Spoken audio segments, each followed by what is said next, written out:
নমস্কার, দুপুর 12টা খবর দিনভর নিয়ে আমি অতনু রয়েছি আপনার সঙ্গে। ঝিরিঝিরি বৃষ্টি পড়ছে, নিম্নচাপ, আবহাওয়ার খবরের পাশাপাশি সবচেয়ে গুরুত্বপূর্ণ খবর আজ রাজ্যে অমিত শাহ আসছেন। কেন আসছেন তার কারণ আজ শ্যামাপ্রসাদ মুখোপাধ্যায়ের 125তম জন্মবার্ষিকী এবং শ্রদ্ধা জানাতে অমিত শাহ স্বরাষ্ট্রমন্ত্রী তিনি আসছেন। এবং কোথায় যাবেন তিনি আজ শ্যামাপ্রসাদের মূর্তির ভিত্তি স্থাপন করবেন ইকো পার্কে। 125 ফুটের এই যে মূর্তি, সেই মূর্তির ভিত্তি স্থাপন করবেন। এরপরে ভবানীপুরে শ্যামাপ্রসাদের বাসভবনে যাবেন পার্ক সার্কাসে শ্যামাপ্রসাদের জন্মবার্ষিকীর অনুষ্ঠান, সেখানেও অমিত শাহ যাবেন।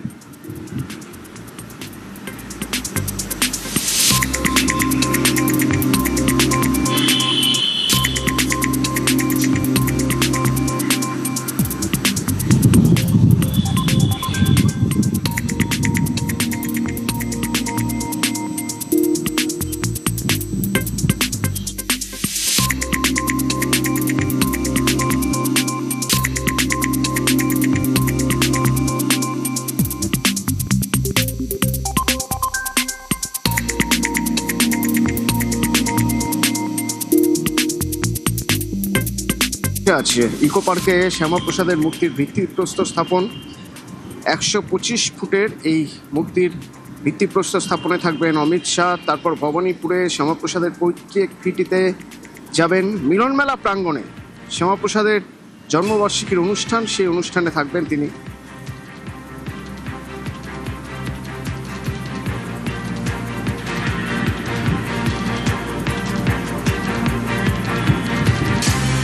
প্রধানমন্ত্রী নরেন্দ্র মোদী তিনি ইতিমধ্যে এক্স হ্যান্ডেলে পরপর পোস্ট করে গিয়েছেন শ্যামাপ্রসাদের বিবিধ কর্মকাণ্ড তুলে ধরে। একাধারে শিক্ষাবিদ, রাজনীতিবিদকে কুর্নিশ করেছেন এবং দেশের জন্য শ্যামাপ্রসাদের অবদান স্মরণ করেছেন। বাংলার জন্য শ্যামাপ্রসাদের অবদান অনেক, লিখেছেন প্রধানমন্ত্রী নরেন্দ্র মোদী। কি লিখেছেন? তিনি লিখছেন, ডক্টর শ্যামাপ্রসাদ মুখোপাধ্যায়ের 125তম জন্মজয়ন্তীতে তিনি ভারতের অন্যতম শ্রেষ্ঠ রাষ্ট্র নির্মাতার প্রতি শ্রদ্ধা জানাচ্ছেন।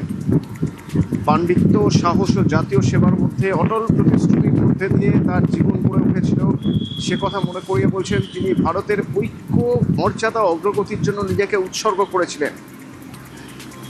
ছিলেন অসাধারণ চিন্তাবিদ, শিক্ষাবিদ, শিল্পমন্ত্রী ছিলেন। সেই শিল্পমন্ত্রী হিসেবে তিনি শিল্পের স্বনির্ভরতার ভিত্তি স্থাপন করেছিলেন, লিখছেন প্রধানমন্ত্রী নরেন্দ্র মোদী। মন্বন্তরের সময়ের কথা উল্লেখ করেছেন। বাংলার মন্বন্তরের সময়ে মানুষের পাশে থাকার তার উদ্যোগ আজও অনুপ্রেরণা দেয়। ভারতের ঐক্য সুদৃঢ় করার ক্ষেত্রে অভূতপূর্ব চেষ্টা করে গিয়েছেন শ্যামাপ্রসাদ মুখোপাধ্যায়।